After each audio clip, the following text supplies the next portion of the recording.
Faktor apa yang menyebabkan seorang ayah tega membunuh 4 anaknya? Apakah faktor ekonomi atau hanya faktor emosi sesaat? Atau yang ketiga, faktor gangguan jiwanya? Kita akan bahas hari ini. Fasten your seatbelt.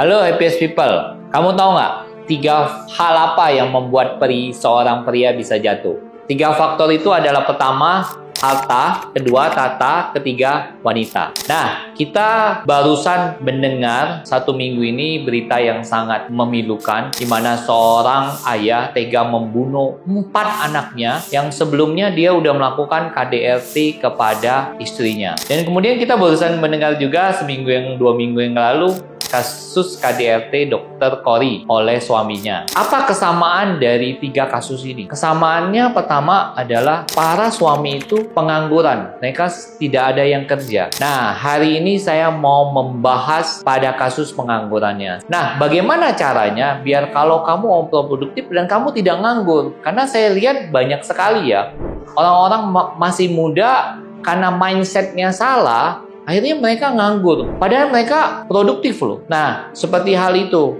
saya mau katakan ya, pria itu sangat sensitif sekali kalau dia lagi tidak ada harta.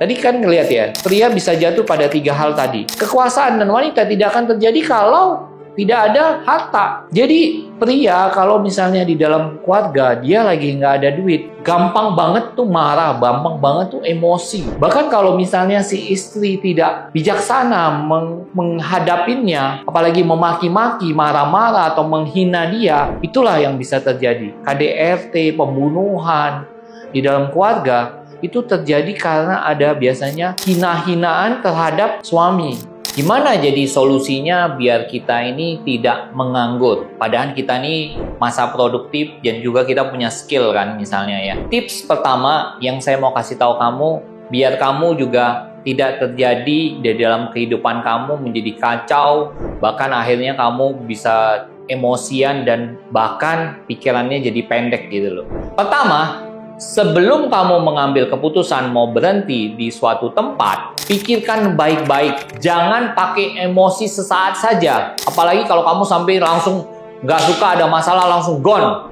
Tiba-tiba kamu langsung besoknya berhenti, nggak ada babi ibu lagi, tidak kasih perusahaan juga waktu 1 bulan, ya itu saya bisa katakan itu kamu salah. Jadi jangan pakai emosi sesaat. Lebih baik kamu capek kerja daripada kamu capek cari kerja. Ingat, itu slogan yang saya sudah pernah katakan kepada kamu pada video sebelumnya. Misalnya juga ada orang kan suka bilang ini, wah tempatnya benar-benar toksik ya, tempatnya nggak nyaman gitu loh. Aduh, pokoknya kerjanya nggak enak deh. Nah, saya mau katakan gini, kalau masalah enak atau tidak enak, itu kamu yang harusnya menyesuaikan, bukan perusahaan yang menyesuaikan. Kamu kan pendatang ke dalam suatu perusahaan itu.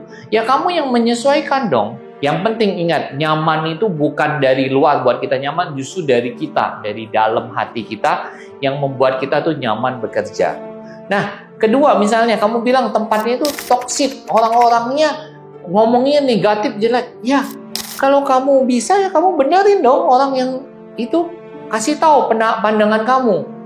Misalnya ada orang-orang suka ngatain pimpinan, kamu bilang, nggak boleh loh, kita ini kan kerja. Kita harus percaya sama pimpinan kita. Justru kita harusnya ngomongin yang baik soal pimpinan kita. Bahkan mungkin kita yang harusnya mendoakan pimpinan kita. Kenapa? Karena kan dia yang memberi pengaruh pada hidup kita. Nah, kalaupun sampai kamu nggak bisa, orang yang nggak mau berubah juga, ya sudah, kamu tinggalkan dong. Masih banyak lingkungan lain di dalam kerja itu, orang-orang yang pikiran baik benar. Paling cuma 1-2 orang doang kok yang pikirannya toksik. Ya paling kamu tinggalkan aja kan. Tips kedua, kamu harus bersyukur kalau kamu sudah dapat pekerjaan. Kenapa? Karena sekarang di Indonesia pun ada banyak jutaan orang tuh nggak dapat kerja loh. Jadi di mana kamu dapat kerja, ya kamu bersyukur. Mungkin gaji, mungkin nggak gede-gede banget ya. Tapi kalau cukup. Sebagai pusat ekonomi dan juga pemerintahan, Jakarta ternyata memiliki tingkat pengangguran terbuka yang melebihi persentase tingkat pengangguran terbuka nasional. Nah, kalau gaji gede itu biasanya orang tuh lihat dari apa? Dari skill. Kedua dari apa? Selain skill.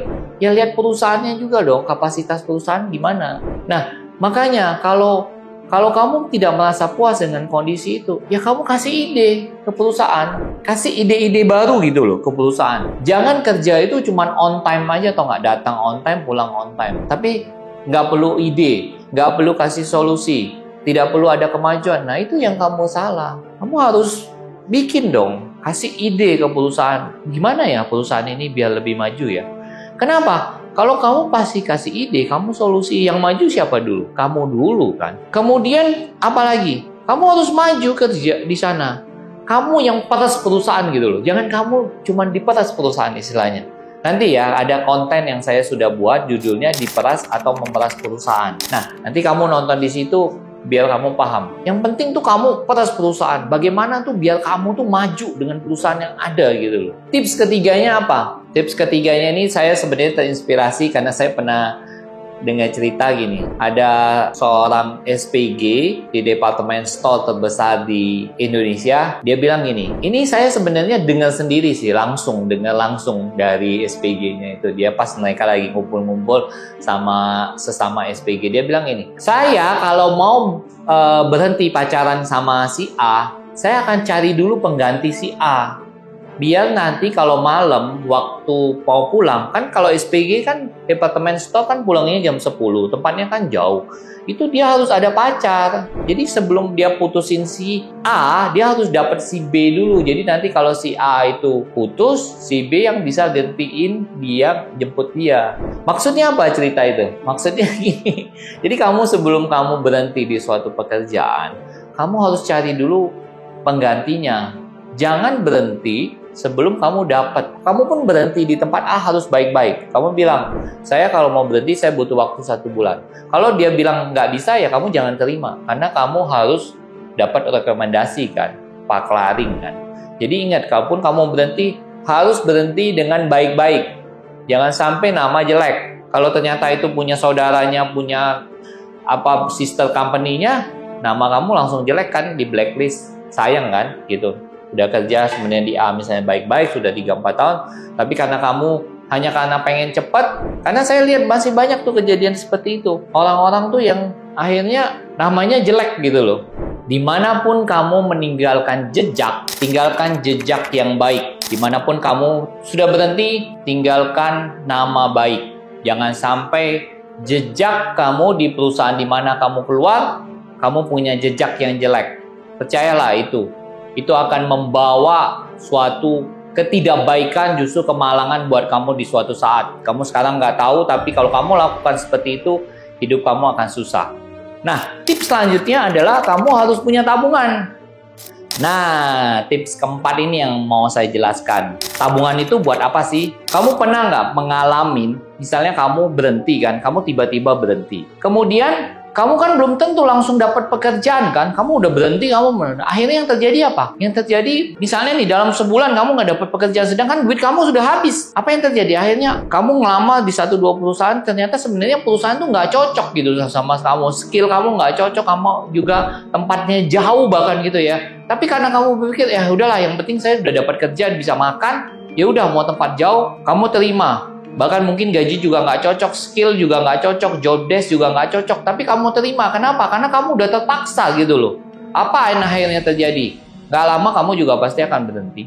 Dan itu banyak terjadi loh. Dan banyak terjadi. Akhirnya terjadi cycle lingkaran setan yang saya katakan kurang itu kerja itu kayak zigzag gitu loh. Dia dalam waktu 4-5 tahun tidak berubah menjadi lebih baik. Jadi kurva dia tidak kurva gini. Jadi setelah bertahun 5 tahun misalnya kita jadi supervisor, atau setelah 5 tahun kita kerja jadi manajer.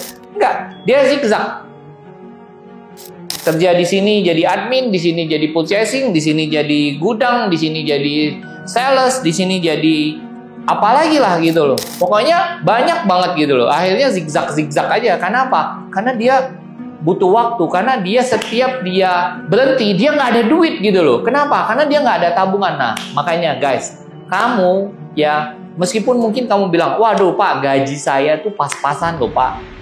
Ini mau bayar uang kos, mau makan aja susah. Tapi saya katakan gini, kamu harus punya tabungan apapun kondisinya. Itu akan membantu kamu di saat kamu seperti itu mau menganggur gitu loh. Jadi kalau kamu punya tabungan misalnya 3-6 bulan, apa yang terjadi? Kamu bisa pilih tempat, kamu bisa pilih gaji juga, cuman pekerjaan yang cocok sama kamu. Itu loh, itu yang paling penting sehingga kita kerja nyaman dan kita kerja bisa maju gitu loh. Meskipun tadi saya bilang kita yang harus menyesuaikan di mana. Tapi ingat, tidak ada kerja itu tempat yang benar-benar tuh kayaknya wah gue enak banget deh, ini deh favorit gue. Nggak ada. Kalau nggak ada masalah sama perusahaan, sama bos, sama temen, sama tukang parkir, sama siapalah, dia lah banyak banget gitu loh. Jadi tugas kita itu sebenarnya kalau kita kerja ya kita menyesuaikan di mana kita berada. Itulah gunanya tabungan. Yang harus kamu perhatikan juga kalau kamu misalnya mau cari kerja ya kamu perhatikan di mana lokasi. Karena lokasi itu pengaruh. Kalau tempatnya terlalu jauh gitu loh, bahkan waktu makan 2 jam dari tempat kita kerja kan habis waktu kita, habis tua di jalan orang bilang. Jadi kamu perhatikan lokasi dengan juga pekerjaan yang kamu lakukan, job desk-nya gimana. Perhatikan juga perusahaannya, pimpinannya siapa, pimpinannya bisa nggak buat kamu maju gitu loh. Karena ada saat-saat tertentu itu hal yang perlu diperhatikan.